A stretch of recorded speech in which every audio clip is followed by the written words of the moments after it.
وہ تو جا رہا ہے کمائی کرنے۔ حضرت علی شیر خدا مولا کائنات جناب فاروق اعظم دونوں نے رستے میں روکا کہ ابو بکر کہاں جا رہے ہو؟ فرمانے لگے کام کرنے جا رہا ہوں، مزدوری کروں گا، منڈی میں جاؤں گا، تجارت کرتا تھا اس کو جاری رکھوں گا، بچوں کا پیٹ بھی تو پالنا ہے۔ اب تمہاری حکومت کے پیچھے بچے تو نہیں نا بھوکے مروا لینے، میں نے کچھ کرنا تو ہے۔ حضرت عمر کہنے لگے چلا آ کے بیٹھ، ہم صحابہ کو اکٹھا کرتے ہیں اور مال غنیمت سے تیرا وظیفہ لگاتے ہیں، آپ کو وظیفہ ملے گا ماہانہ، تو آپ بیٹھ کر کے مسجد میں تو ڈیوٹی کریں۔ بیٹھ گئے، مشاورت ہوئی تو حضرت ابو بکر صدیق رضی اللہ تعالیٰ عنہ سے پوچھنے لگے جناب بتلائیے آپ کا کتنا وظیفہ لگایا جائے؟ تو حضرت ابو بکر صدیق فرمانے لگے اتنا لگا دو جتنی ایک مزدور کی تنخواہ ہوتی ہے۔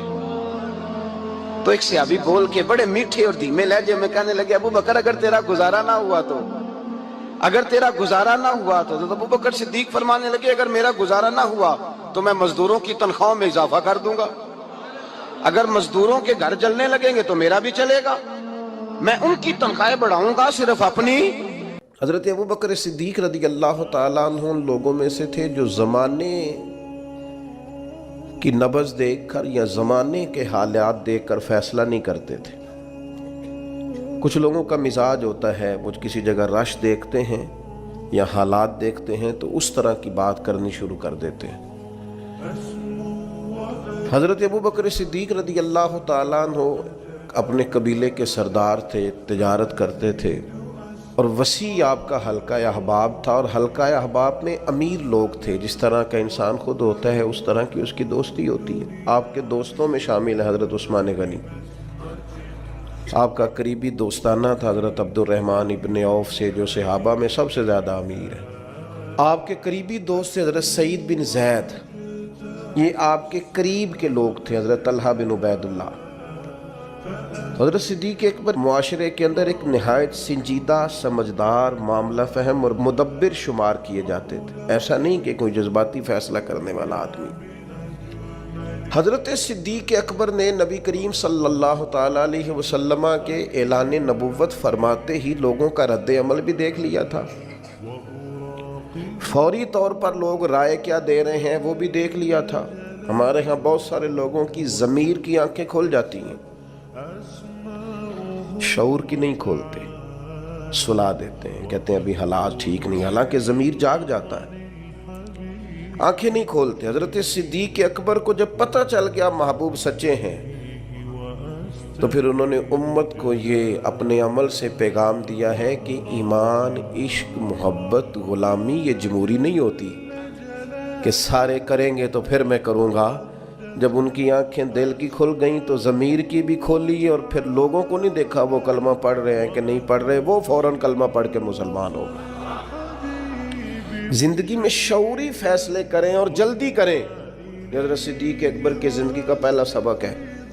ساری زندگی ڈبل مائنڈڈ رہنا، میں ٹھیک چل رہا ہوں کہ نہیں چل رہا، مجھے چلنا چاہیے کہ نہیں چلنا چاہیے، یہ رستہ ٹھیک ہے کہ نہیں ٹھیک، بھئی آپ چلتے رہیں، جو گھر سے نکلتا ہے منزل تک پہنچ جایا کرتا ہے۔ حضرت ابو بکر صدیق رضی اللہ تعالیٰ عنہ فوراً فیصلہ کرنے والی شخصیت کا نام ہے، اور فوراً فیصلوں پہ عمل درآمد کرنے والی شخصیت کا نام ہے، اور حضور کے ایسے فیصلے بھی جو لوگوں کے لیے سمجھنا مشکل تھے۔ حضور علیہ السلام چلے گئے حدیبیہ میں، 1400-1500 صحابہ سے خود نبی کریم نے فرمایا احرام باندھو بھائی عمرہ کریں گے۔ یا کسی آدمی کا ویسے تھوڑا لیٹ ہو جائے عمرہ تو لوگ پوچھتے ہیں آپ گئے نہیں، خیریت تو ہے؟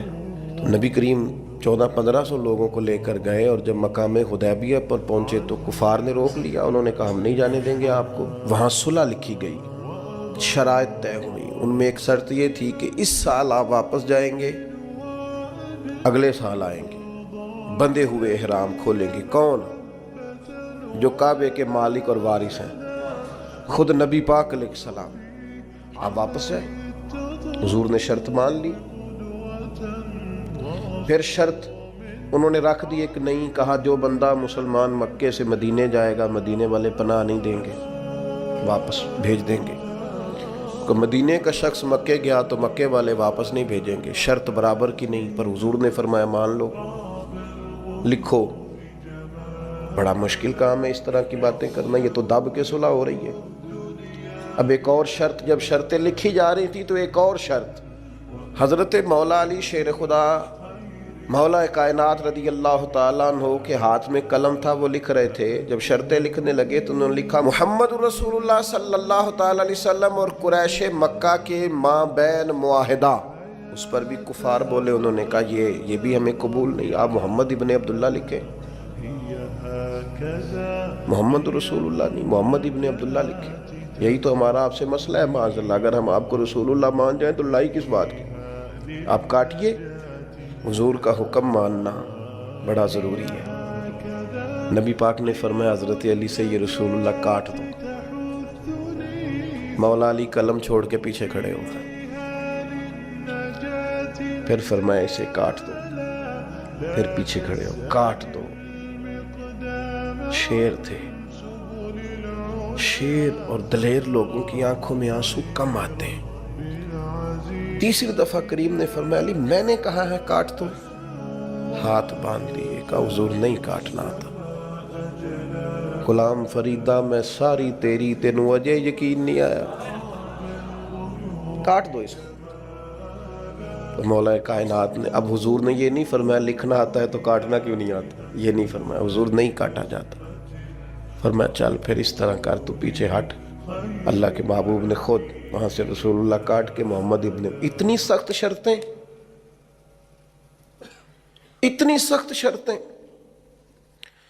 اور پھر حضور نے ابھی شرط طے ہی کی تھی کہ جو مکہ مکرمہ سے آئے گا ہم اسے پناہ نہیں دیں گے، ابھی شرط طے ہوئی تھی، لکھی نہیں تھی کہ حضرت ابو جندل آ گئے، پیروں میں زنجیریں، ہاتھ بندھے ہوئے، رو کے عرض کی حضور مجھے نہ چھوڑ کے جائیے گا، بڑا مارتے ہیں، تکلیف دیتے ہیں۔ ابھی بات ہو ہی رہی تھی کہ پھر قریش میں سے لوگ بولے کہ آپ نے وعدہ کیا نہیں لے کے جائیں گے، اسی عالم میں حضور نے واپس بھیجا۔ اتنی کڑی شرطیں۔ جب یہ معاہدہ طے ہو گیا، احرام کھولنے ہیں، بڑا مشکل کام ہے، 1 سال تک انتظار کرنا ہے، واپس جائیں گے، یہودی رہتے ہیں، منافق رہتے ہیں مدینے میں، باتیں کریں گے، ساری باتیں پیش نظر تھیں۔ حضرت عمر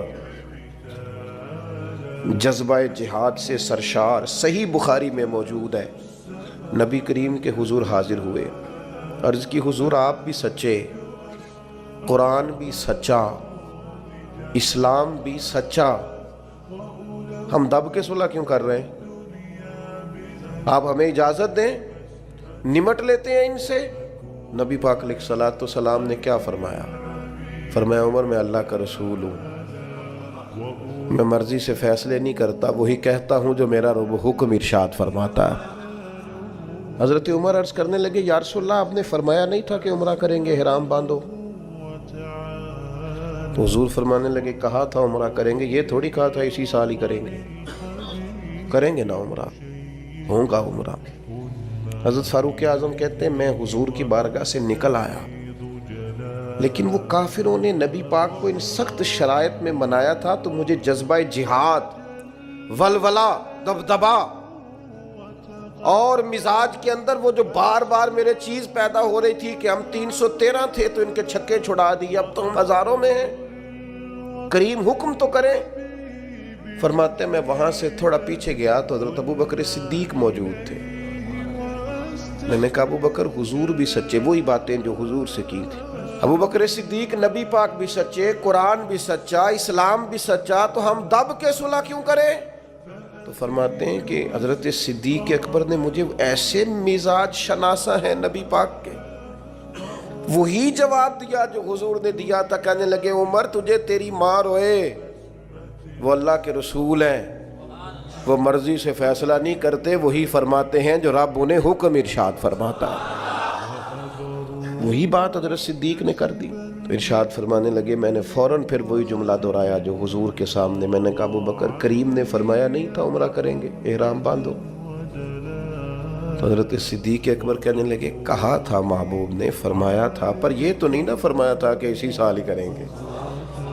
حضرت سیدنا عمر فاروق فرماتے میں پیچھے، بخاری میں موجود ہے، فرماتے میں پیچھے ہٹ گیا، تھوڑی دیر کے بعد جب میرا مزاج نارمل ہوا، طبیعت ٹھنڈی ہوئی، تو باقی تو باتیں میں نے سوچی ہی سوچی تھیں، میں سوچنے لگا ابو بکر صدیق کا ایمان کتنا طاقتور ہے، کتنا مضبوط ہے، کتنے شناس۔ ایک ہوتا ہے حکم، ایک ہوتی ہے مرضی۔ کچھ لوگ کہتے ہیں جی وہ میں نے پوچھا تھا، حضرت صاحب نے مجھے کہا تھا آپ جائیں، یہ حکم ہے بھائی، مرضی بھی تو پوچھ، مرضی کیا ہے؟ یہ جو کہ ہمارا دور دلیل کا ہے، دلیل دے دوں۔ ایک حکم ہوتا ہے، ایک رضا ہوتی ہے، ان میں فرق ہے۔ حضور نے فرمایا طلاق دینا جائز ہے، رضا نہیں اللہ کی، پسند نہیں اللہ کو، جائز ہے پر پسند، یہ فرق ہوتا ہے۔ ایک چیز یہ ہے کہ اس کی اجازت ہے، ایک یہ ہے کہ وہ پسند، ان میں فرق ہے۔ حضرت ابوبکر صدیق رضی اللہ تعالیٰ عنہ کا کمال یہ ہے کہ وہ نبی پاک کی رضا کو جان گئے تھے۔ انہیں حضور نے فرمایا نہیں تھا کہ بلال کو خرید کے لائیں، فرمایا نہیں، نبی پاک حکمن نہیں کہا، لیکن حضور سیدنا بلال کے لیے پریشان تھے، تو جناب صدیق بات سمجھ گئے اور جا کے کہا بلال خریدنے آیا ہوں۔ تو اس نے اپنے حساب سے بڑے مہنگے پیسے بتائے، تو آپ فرمانے لگے تو انہیں اپنی اوقات کے برابر ہی بات کی ہے، میں تو بہت کچھ لے کے آیا تھا۔ اس نے کہا تاجر آدمی ہو، تاجر بندے تو اس طرح کے کام نہیں کرتے۔ فرمایا تم ہمیں سمجھے نہیں نا ابھی تک۔ یہ جو مرضی کو سمجھ لینا نا، رضا کو، میں آپ سے عرض کروں، میں دینی لوگوں سے بھی مجھے شکوہ رہتا ہے، دینی لوگ بھی کئی دفعہ 2 قدم پیچھے ہٹتے ہیں، اپنے کام کا مزہ نہیں لیتے، دفاعی محاذ پہ کھڑے ہو جاتے ہیں۔ نہیں جی نہیں، وہ تو بات آپ کی ٹھیک ہے، پر وہ میں نے، میرا مطلب یہ ہے ان کا۔ بھئی آپ کچی باتیں کیوں کرتے ہیں؟ کس بات کا ڈر ہے؟ اگر آپ رسول پاک کی غلامی کا دعویٰ کرتے ہیں تو وہ سرے اشر بھی کریں گے۔ 2 قدم پیچھے ہٹنے کا کیا معنی؟ آپ فلاں جگہ، جی ہاں میرا بھی فلاں جگہ نسبت کا رشتہ، یہ کیا بات ہوئی؟ کچی باتیں کرتا ہے تو؟ اگر تیرا کسی جگہ نسبت کا رشتہ ہے تو کہہ میں غلام ہوں فلاں کا، اعلان کر۔ یہ کیا بات ہوئی؟ کمزور باتیں کرنا، اپنے کام کا لطف ہی نہ لینا اور پلپلا پڑ جانا، کمزور باتیں کرنا۔ ایک سرکاری نشست تھی، ایک دفعہ مجھے دعوت دے لی گئی، تو اس میں کچھ اور فکر کے لوگ بھی موجود تھے۔ تو ایک صاحب نے مجھے کہا کہ نظریاتی طور پر اب وقت آ نہیں گیا کہ کچھ چیزوں کو طے کر لیا جائے؟ اور میں نے کہا کسی کو گالی تو پہلے بھی نہیں دیتے، مزاج ہی نہیں ہے، برا تو پہلے بھی نہیں کہتے، اپنا کام کر رہے ہیں۔ نہیں اگر تھوڑی سی، میں نے کہا ایک بات بڑی پکی ہے، مضبوط ہے، ہم نے دعا مانگی ہے کہ ہماری آنے والی نسلوں میں بھی مالک وہ بچہ پیدا کرنا جو یا رسول اللہ کہنے والا ہے۔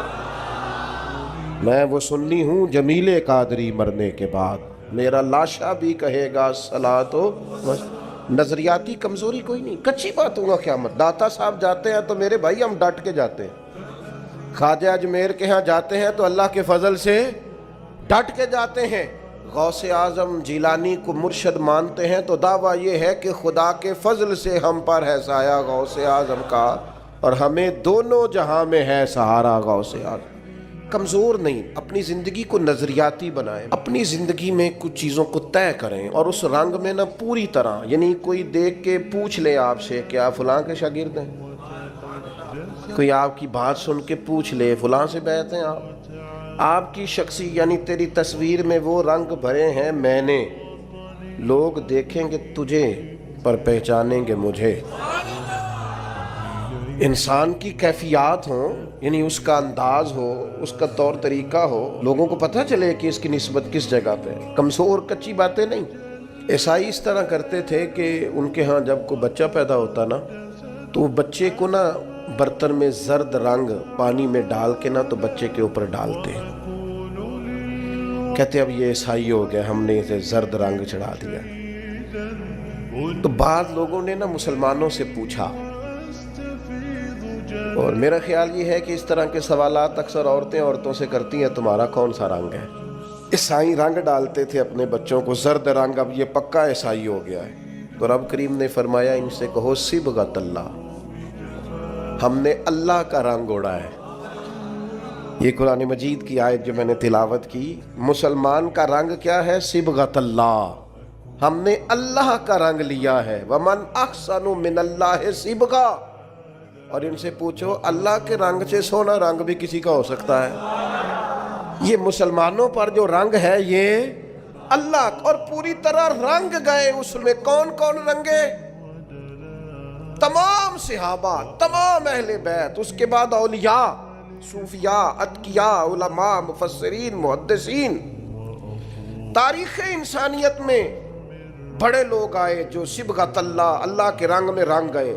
عقیدے مضبوط، توکل مضبوط، شکر مضبوط، صبر مضبوط، حضور کی غلامی مضبوط۔ کہ میرا دل کرتا ہے دو لوگوں کے نام لوں جو پوری طور پر صبغت اللہ میں رنگ گئے۔ ایک نام انبیاء میں ہے، وہ ہے حضرت ابراہیم خلیل اللہ کا۔ واتخذ اللہ ابراہیم خلیلا، میں نے جناب ابراہیم علیہ السلام کو اپنا خلیل بنا لیا۔ اور کیسے بنایا؟ وَإِذِ ابْتَلَىٰ إِبْرَاهِيمَ رَبُّهُ بِكَلِمَاتٍ فَأَتَمَّهُنَّ قَالَ إِنِّي جَاعِلُكَ لِلنَّاسِ إِمَامًا۔ رب فرماتا ہے میں نے بعض باتوں میں جناب ابراہیم کو آزمایا، میں نے امتحان لیا۔ یاری تیری سونا تے آزمائشاں تیریاں اگ، سونا پرکھیا جامدائی پہلو نال اگاں دے لگ۔ اللہ فرماتے ہیں میں نے ان سے امتحان لیا، فَأَتَمَّهُنَّ، پھر امتحان لینے والا فرماتا ہے وہ میرے امتحان پہ پورے اترے۔ قَالَ إِنِّي جَاعِلُكَ لِلنَّاسِ إِمَامًا، فرمایا ابراہیم اب میں آپ کو لوگوں کا امام بنانے والا ہوں۔ حضرت ابراہیم انبیاء میں اور امت مسلمہ میں جس نے پورا رنگ پوری طرح اوڑا ہے نا اللہ کا رنگ، وہ حضرت ابوبکر صدیق، پوری طرح صبغت اللہ۔ نبی پاک علیہ السلام نے فرمایا جنتیوں کی 360 نشانیاں ہیں، کسی میں ایک بھی پائی جائے نا تو وہ جنتی ہے۔ حضرت صدیق اکبر دھیمے بڑے تھے، بات بڑی آہستگی سے کرتے تھے، لہجہ بڑا بردباری والا تھا۔ دھیمے سے انداز میں عرض کی حضور غلام میں بھی کوئی 360 میں سے ایک آدھ پائی جاتی ہے؟ وہ جنتیوں کی 360 علامتیں، کسی میں ایک پائی جائے علامت تو بندہ جنتی ہے۔ جنتیوں کی علامتوں میں سے تو بڑے دھیمے انداز میں، تھوڑا وہ شہرت سے بچنے والا، پیچھے پیچھے رہتا ہے اور جی چاہتا ہے ساری غزلیں اس پیارے کے نام کریں۔ پوچھا کہ میرے اندر بھی ایک پائی جاتی ہے؟ پھر حضور مسکرائے اور جس انداز کا سوال تھا اس سے کئی لاکھ گنا بے حساب گنا بڑھ کے محبوب نے مسکرا کے کہ ابو بکر کسی میں ایک پائی جاتی ہے، کسی میں 2 پائی جاتی ہیں، آپ کے اندر تو 360 ساری کی ساری پائی جاتی ہیں، ساری کی ساری۔ لوگوں نے بڑی بڑی جناب صدیق اکبر کی شان بیان کی۔ یہ جو ہم تو الحمدللہ مرید ہی مولا علی کے ہیں نا، ہمیں جو شجرہ دیا گیا ہے نا، شجرہ، ہم حضرت علی کے مرید ہیں۔ ہمیں جو ہمارے بزرگوں نے شجرہ دیا ہے نا، اس میں نبی پاک کے بعد مولا علی کا نام ہے ہمارے شجرہ طریقت میں۔ ہم سچی مچی کے مرید ہیں مولا علی کے، مرید ہیں شیر خدا سے۔ لیکن ہم اس لیے حضرت صدیق کی تعریفیں کرتے ہیں کہ ہمارے پیر مولا علی جناب صدیق کی تعریف کرتے ہیں، مولا علی شیر خدا رضی اللہ تعالیٰ عنہ تعریف کرتے ہیں۔ بڑے لوگوں نے شان سیدنا صدیق اکبر بیان کی، اور نبی پاک کے جو الفاظ ہیں نا، بات کی تو شرح ہی نہیں ہو سکتی۔ حدیث میں بعض ایسے حضور کے ارشادات ہیں شرح ہی کوئی نہیں، کیا تفصیل کرے کوئی۔ یعنی صحیح حدیث میں حضور نے فرمایا مجھے جتنا نفع ابو بکر کے مال نے دیا ہے کسی کے مال نے نہیں دیا۔ حضور فرمانے لگے گر میں کسی کو خلیل بناتا تو ابو بکر صدیق کو بناتا۔ آپ سمجھ رہے ہیں چیزوں کو؟ میری بات پر غور کرنا۔ بڑے لوگ عظمت صدیق بیان کرتے ہیں۔ ہمارے ہاں خانقاہ آل و مہار شریف ہے سیالکوٹ میں، وہاں خطیب الاسلام پیر سید فیض الحسن شاہ صاحب آل و مہاروی رحمۃ اللہ ابو الکلام انہیں کہا جاتا تھا۔ گفتگو کرنے میں مہارت، سید زادے کا روب اور خون رسول کی چاشنی۔ نقشبندی اپنا سلسلہ طریقت حضرت صدیق اکبر سے شروع کرتے ہیں نبی پاک کے بعد۔ نقشبندی سلسلہ طریقت میں نبی پاک کے بعد حضرت صدیق اکبر کا نام ہے، پھر حضرت سلمان فارسی کا، اس طرح کر کے وہ اپنا شجرہ طریقت مشائخ چلاتے ہیں۔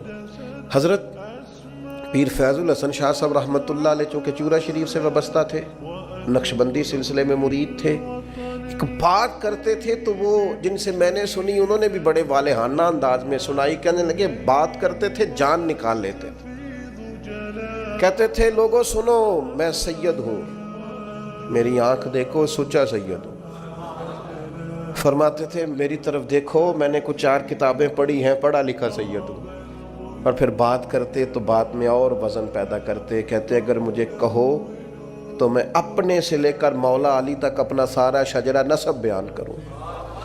میں اپنی ماں سے لے کر سیدہ فاطمہ تک سارا شجرہ نسب بیان کروں. فرمایا کرتے تو سنو لوگوں, میں بیٹا علی کا ہوں پر مرید ابو بکر صدیق کا ہوں. اس لیے کہ میں نقشبندی سلسلہ طریقہ سے ہوں, بیٹا علی کا ہوں پر مرید ابو بکر. یہ دیکھو کمال, یہ شان ہے سیدنا صدیق اکبر کی. بیاں ہو کس زبان سے مرتبہ صدیق اکبر کا, کہ محبوب خدا محبوب ہے صدیق اکبر کا. لٹایا راہ حق میں گھر کئی بار اس محبت سے, کہ لٹ لٹ کر حسن گھر بن گیا صدیق اکبر کا. نبی کریم نے فرمایا مسجد نبوی میں جس جس کا بھی دروازہ کھلتا ہے نا, سارے دروازے بند کر دو. صحیح بخاری ہے, سب بند کر دو دروازے. ابو بکر صدیق کا دروازہ نہ بند کرنا. آج بھی کسی بھی زمانے میں مسجد نبوی کے سب دروازے بند کیے جا سکتے ہیں, لیکن جس کے باہر لکھا ہے نا باب ابی بکر صدیق, وہ دروازہ کبھی بند نہیں ہوتا, کیونکہ اس دروازے کو مدینے والے محبوب نے کھلوایا ہے. وہ ہمیشہ چمکتا ہے. لوگ شرارتیں کرتے ہیں اور انسانی طبیعت ہوتی ہے کہ شرارت کی طرف جلدی مائل ہوتی ہے. کوئی اپنا قد اونچا کرنے کے لیے بعض اوقات کسی بڑے آدمی کے خلاف بات کرتا ہے تو لوگ اسے بھی غور سے سنتے ہیں. یہ بھی ایک طریقہ ہوتا ہے شہرت حاصل کرنے کا. یہ جب بھی آپ کو کوئی شخص نظر آئے نا صحابہ میں سے, اہل بیت میں سے کسی کے بارے میں کچی بات کرتا, تو سمجھو بیچارہ کمزور ہے. یہ بیچارہ نہ کسی نفسیاتی الجھن کا شکار ہے. اپنا قد اونچا کرنے کے لیے کسی بڑے کے بارے میں بات کرنا ہے. اس طرح قد اونچے نہیں ہوتے. کبھی ایسے لوگ, بہت سارے لوگ ایسے ہیں جن کی کوئی حیثیت ہی نہیں بیچاروں کی. میں ان سے کہتا ہوں ہمیں نا اپنی اوقات میں رہنا چاہیے. اوقات سے اونچی بات ہمارے دادا شیخ تھے حضرت مولانا مصطفیٰ رضا خان صاحب رحمۃ اللہ. ان سے کسی نے حضور کی 4 بیٹیوں کے نام پوچھے تو حضرت اٹھ کے اندر چلے گئے. تو اس نے اعتراض کیا, دیکھو کتاب دیکھنے چلے گئے, اتنے بڑے مفتی ہیں اور بیٹیوں کے نام یاد. حضرت واپس آئے تو داڑھی سے پانی کے قطرے گر رہے تھے. فرمانے لگے وضو کرنے گیا تھا, میں نے حضور کی بیٹیوں کے نام کبھی بغیر وضو زبان سے ادا نہیں کی. اپنا قد دیکھیں اور اس قد میں رہیں. اپنے قد سے اونچی کبھی کوئی بات نہ کریں, کبھی کمزور نہ پڑیں. اور میں آپ کو ایک بطور نصیحت بات کرتا ہوں اپنے سنگیوں کو, جہاں دینی لوگوں پر بحث ہو رہی ہو نا, کسی جگہ بھی کوئی کسی صحابی کے بارے میں کسی قسم کی کوئی بحث کوئی بندہ بھی چھیڑے, اپنے کان پوری طرح بند کر لیں. اور ایسے کسی آدمی کی کسی شرارت کا شکار قطعاً نہیں ہونا. یہ بڑا خوفناک منظر ہے. کفر اگر کبھی ہم سے پوچھے گا تو ہم یہ بتائیں گے کہ قرون اولیٰ کے لوگ بھی لڑتے رہے تھے, کوئی زمانہ ٹھیک ہی نہیں رہا تھا. کیا جواب دیں گے آپ دنیا کو؟ اس لیے بڑوں کے معاملات کے اندر الجھنے کی ضرورت, بڑے تھے, بڑوں کی باتیں بڑی ہوتی. اس لیے اپنی زندگی میں جناب ابو بکر صدیق سے 3 باتیں سیکھ لیں. ایک تو انہوں نے وفا کر کے دکھائی ہر جگہ, اور دوسری بات یہ ہے کہ حضور کی رضا جس چیز میں تھی انہوں نے اپنے آپ کو اس چیز کا عادی بنایا. اور تیسری اہم اور نتیجہ خیز بات یہ تھی کہ دین کی امانت کو بطور امانت لیا ہے تو اسے امانت ہی سمجھا. ان کے اپنے بیٹے جوان تھے, صحابی تھے, 4 نسلیں صحابی ہیں جناب صدیق, اور جناب عمر سے ویسے ان کی زندگی میں بنی نہیں, مقابلہ ہی رہا. حضرت عمر بھی کہتے ہیں میں ساری زندگی آگے گزرنے کی کوشش کرتا رہا. آپ کو ایسا نہیں ملے گا کبھی بھی کہ بڑا ان کا کوئی قریبی اکٹھے آنا جانا تھا, ایسا نہیں تھا. لیکن جب وہ وصال کر رہے تھے تو انہوں نے کہا میرے بعد امیر عمر فاروق ہوں گے. تو لوگوں نے شکوہ کر کے کہا کتنے سخت آدمی کو بنا کے جا رہے ہیں. آپ نے فرمایا رب پوچھے گا نا ابو بکر سے، اور وہاں جو آپ کے جملے ہیں وہ بڑے شاندار ہیں۔ آپ فرمانے لگے میں دنیا سے جا رہا ہوں، اس وقت تو اس عالم میں تو بڑا جھوٹا آدمی بھی سچ بولنے لگتا ہے، اور میں تو ہوں ہی صدیق۔ فرمانے لگے رب کریم اگر مجھ سے پوچھے گا نا کس کو محبوب کی امت کا نگران بنا کے آئے ہو، تو میں عرض کروں گا مالک جو تیرے محبوب کی امت میں سب سے بہترین آدمی تھا اسے بنا کے آیا۔ اور پھر حضرت عمر نے بھی اس کو نبھایا، ان تؤدوا الامانات الی اہلھا، امانتیں اہلوں کے حوالے کرو، نا اہلوں کے حوالے نہ کرو۔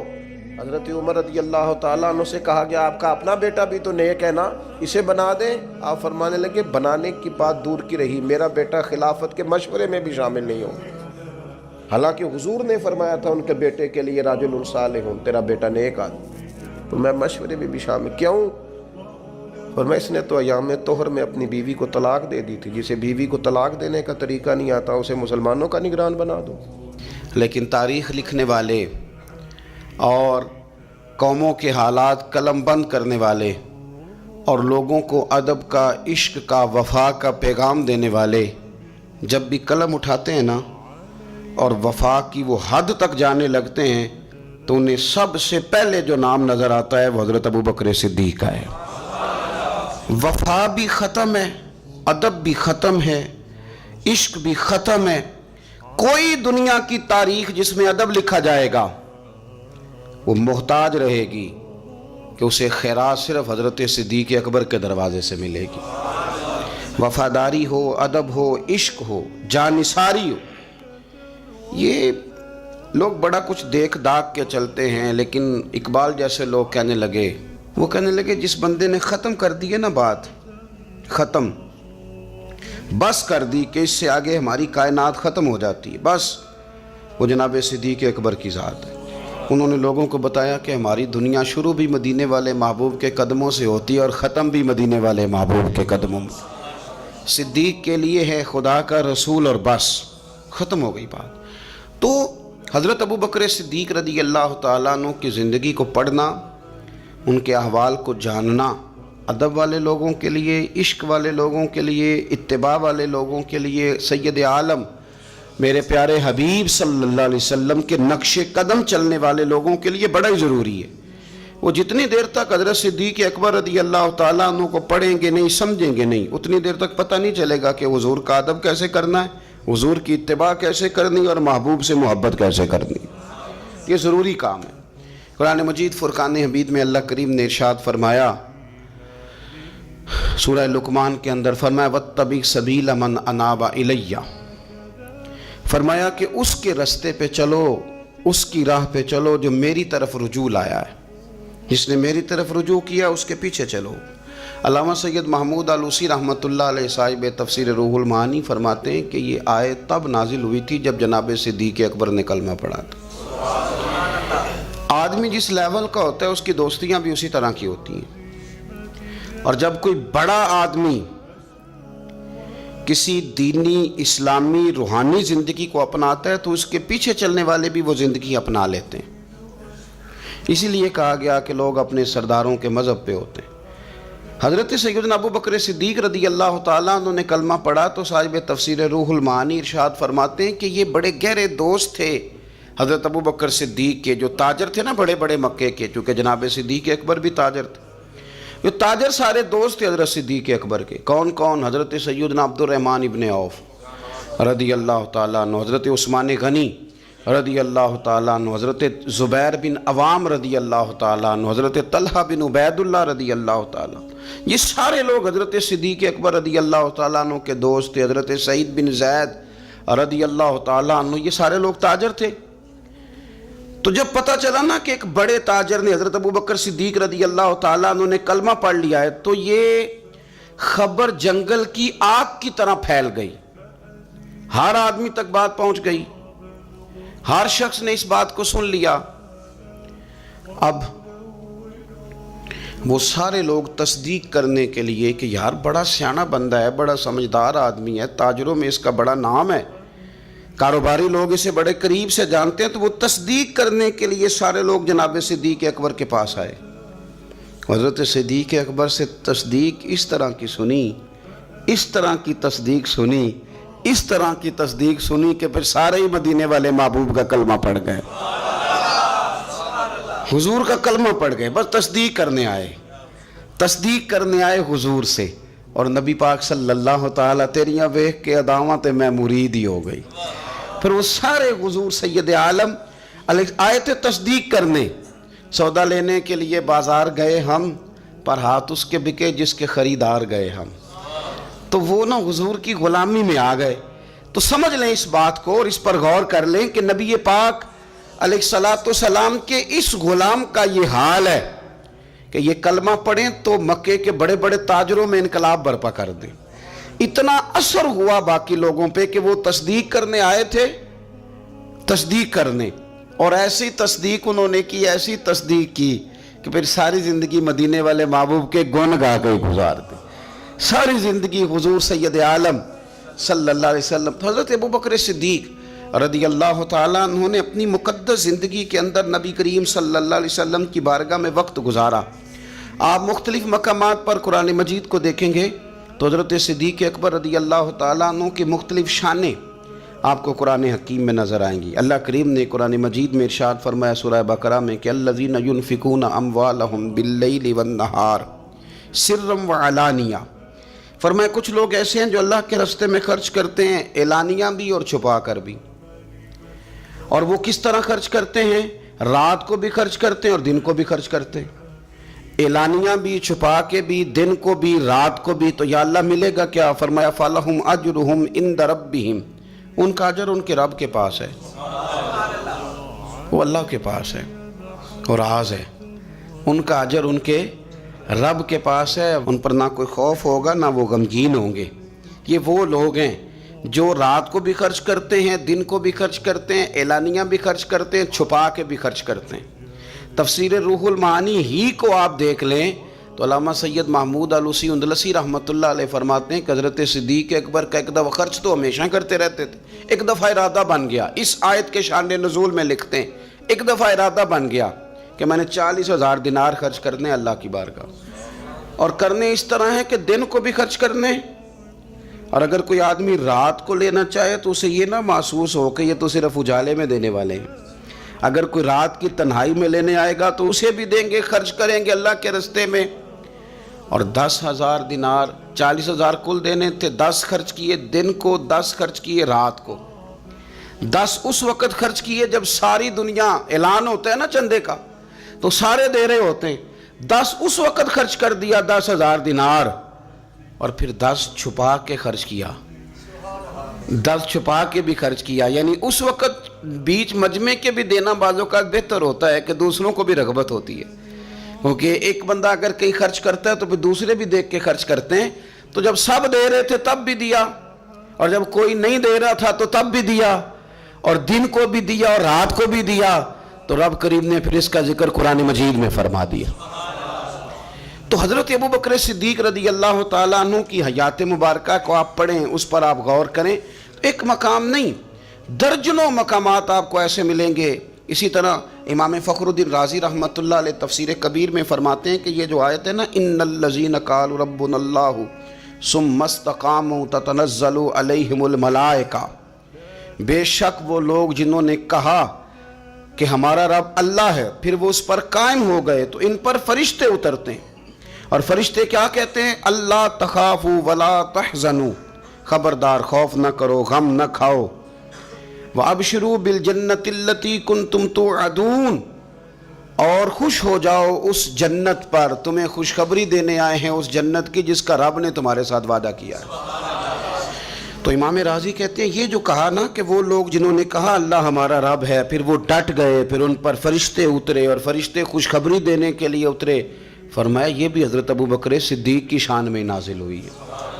اس لیے کہ حضرت صدیق اکبر نے اس وقت کلمہ پڑھا تھا جب کوئی اور کلمہ نہیں پڑھتا تھا، پہلے مسلمان حضرت صدیق اکبر آزاد مردوں میں سے پہلے مسلمان، آپ نے کلمہ پڑھا، رش دیکھ کے تو بھائی عام جگہ پہ بھی بڑے لوگ آ جاتے ہیں، لیکن تنہائیوں میں ابتدا میں بالکل شروع میں جس ہستی نے صرف جلوہ والضحیٰ دیکھا، آج لوگ بڑے جمہوریت پسند ہیں کہ ساری دنیا جدھر جائے گی ہم نے ادھر جانا ہے، جدھر رش زیادہ ہوگا اس وقت ہم چلیں گے.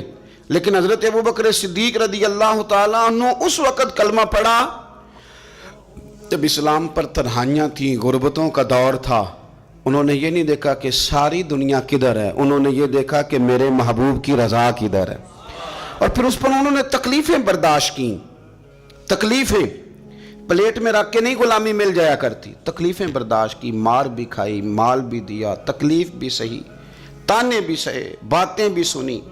قبیلے کے اندر سے بھی مخالفت ہوئی، باہر سے بھی مخالفت ہوئی، وہ ڈٹے رہے.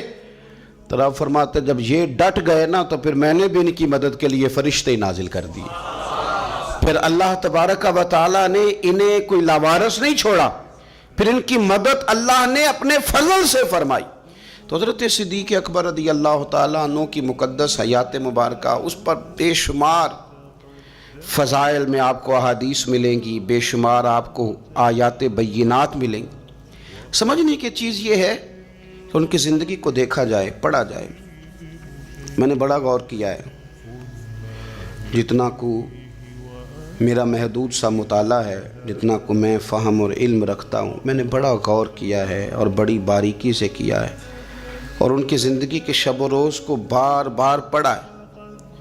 اور وہ جتنے پیچ و تاب ہیں، ہجرت سے لے کر بدر تک اور بدر سے لے کر فتح مکہ تک، ہر میدان، ہر جگہ، ہر کوچہ، ہر نگر، تو ایک ہی بات سمجھ میں آئی ہے کہ جس طرح پروانہ چراغ کے گرد گھوم کے زندگی گزار دیتا ہے، گھوم کے زندگی گزار دیتا ہے. روشنی جہاں نظر آتی ہے تو پروانہ ساتھ ہی نظر آتا ہے، کہیں اور دکھائی دیتا ہی نہیں. اسی طرح میرے پیارے حبیب نبی کریم صلی اللہ تعالیٰ علیہ وسلم کی نبوت کی روشنی کے گرد جو پروانہ دیوانہ وار ہمیں نظر آتے ہیں، ان کا نام حضرت ابوبکر صدیق ہے. حضور کی رضا کو پا لینا. حضور کیا چاہتے ہیں، اس چاہت کے مطابق کوشش کرنا. جس نے میرے نبی پاک علیہ الصلوۃ والسلام کے ساتھ عداوت رکھی، اس کے ساتھ عداوت رکھنا، اسے اپنا دشمن جاننا. جس کے ساتھ میرے نبی کریم صلی اللہ تعالیٰ علیہ وسلم کی غلامی کا رشتہ ہو گیا، جو حضور کا وفادار ہو گیا، اس کے ساتھ دست شفقت پھیرنا، اس سے پیار کرنا.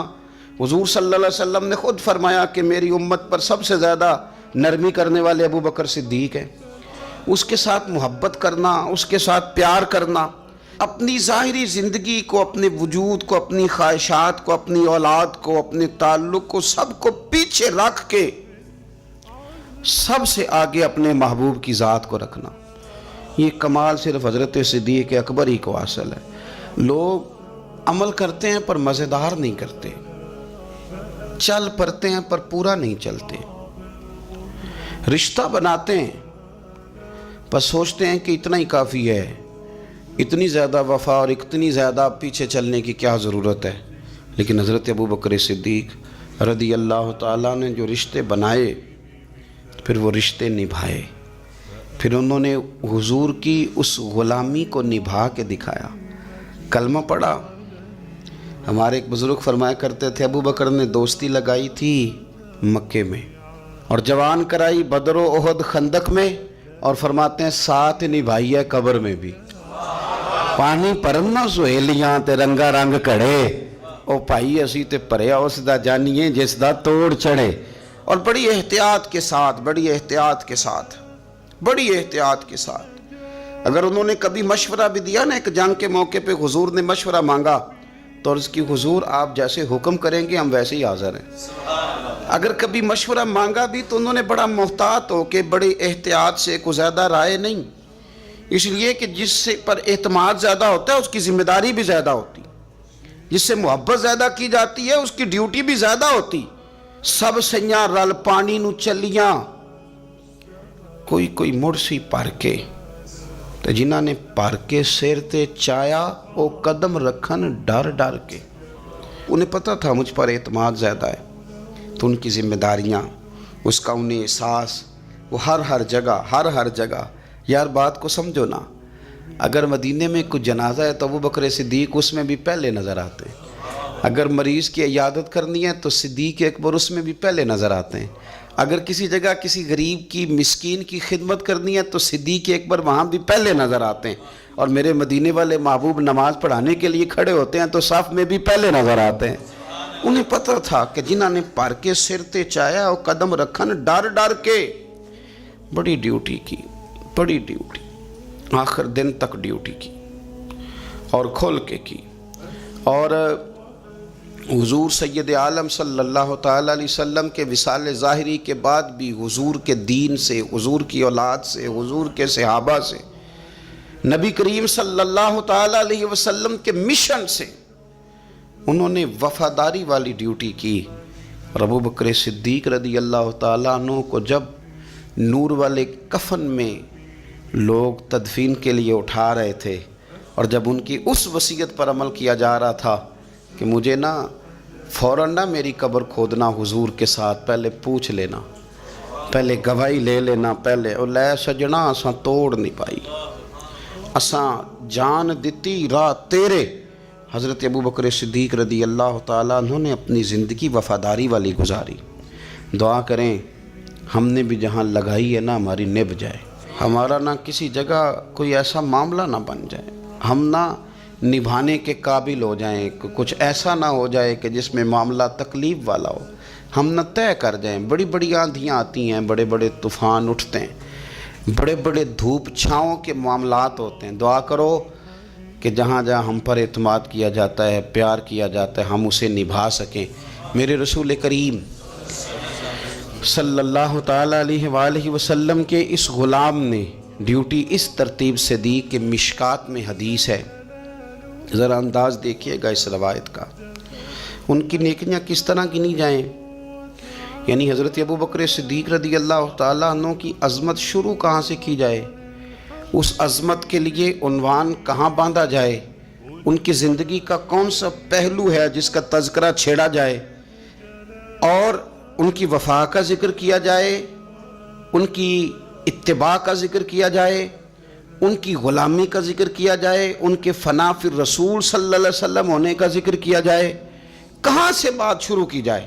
میں نے تفسیر روح البیان دیکھ رہا تھا، یعنی کچھ باتیں ایسی ہیں کہ یہ موقع نہیں تھا یار یہاں یہ والی باتیں تو نہیں نہ ہوتی. یعنی اماں جب لاڈ سے پتر سے بات کرتی ہے تو روٹین میں کرتی ہے نا، گھر میں بیٹھے کتنا پیارا ہے میرا بیٹا، میرا پتر بڑا بیبا ہے، وہ گھر میں لاڈ سے بات کرتی ہے. جب وہ سفر پہ انسان جا رہا ہو یا کوئی ایمرجنسی حالات ہوں تو اس موقع پر لاڈ کی باتیں نہیں ہوتی، اس موقع پر بڑی میٹھی، بڑی شستہ، بڑی الگ تھلگ باتیں نہیں ہوتی. علامہ اسماعیل حقی رحمۃ اللہ علیہ تفسیر روح البیان کے اندر فرماتے ہیں کہ جنگ بدر کے اندر نا حضرت ابو بکر صدیق رضی اللہ تعالیٰ عنہ کے صاحبزادے، وہ پہلے بھی آپ نے سنا ہوا ہے، بڑی معروف بات ہے کہ وہ کافروں کی طرف سے آئے تھے لڑنے کے لیے، ابھی کلمہ نہیں پڑھتے تھے، بعد میں اللہ نے توفیق دی وہ بھی مسلمان ہو گئے. وہ کافروں کی طرف سے جب آئے انہوں نے للکارا انہوں نے تو حضرت صدیق اکبر نے نا جلدی سے تلوار اٹھائی اور اٹھنے لگے، کہا یا رسول اللہ مجھے اجازت دیں میں اس کی گردن کاٹ کے لاؤں. تو حضور نے فرمایا ابو بکر آپ بیٹھ جائیے. حضور وہ للکار رہے ہیں، اس طرح والد کو غصہ زیادہ نہیں ہوتا بچے کی کسی غلطی پر، تو کہا حضور میں نے جانا ہے ابھی اس کی گردن کاٹ کے لاتا ہوں. فرمایا ابو بکر بیٹھ جائیے. حضرت صدیق اکبر کی طبیعت کے اندر جب حضور نے وہ جلال دیکھا اور خیال دیکھا کہ اب تو یہ جانا ہی چاہ رہے ہیں، تو حضور نے پھر کیا انداز اختیار کیا. نبی کریم علیہ السلام نے فرمایا ابو بکر بیٹھ جا، تیری ابھی بڑی ضرورت ہے. فرمایا تیری وجہ سے ابھی ہم نے بڑے نفع اٹھانے.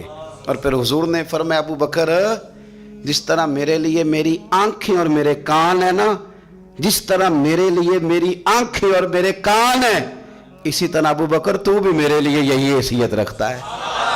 جس طرح بندہ آنکھوں سے دیکھتا ہے کانوں سے سنتا ہے، اللہ کرے آپ کو سمجھ آئے، آنکھوں سے دیکھتا ہے اور کانوں سے سنتا ہے. فرمایا ابو بکر تو میرے لیے اسی طرح ہی ہے، گویا میں تیری صورت میں ہی تو دنیا کو دیکھتا ہوں. تو عشق میں، پیار میں، وارفتگی میں جو اللہ تعالیٰ نے اعزاز انہیں عطا فرمایا وہ ہمیں سکھا گئے کہ حضور کی محبت میں جینا کیسا ہے، اس محبت کو نبھانا کیسے ہے، اور اس کے اندر تا دم آخری کس طرح کر کے وقت گزارنا ہے، بس شرط یہ ہے کہ سیکھیں، ان سے سیکھیں۔ ستراه طيرا بالعزيمة جاء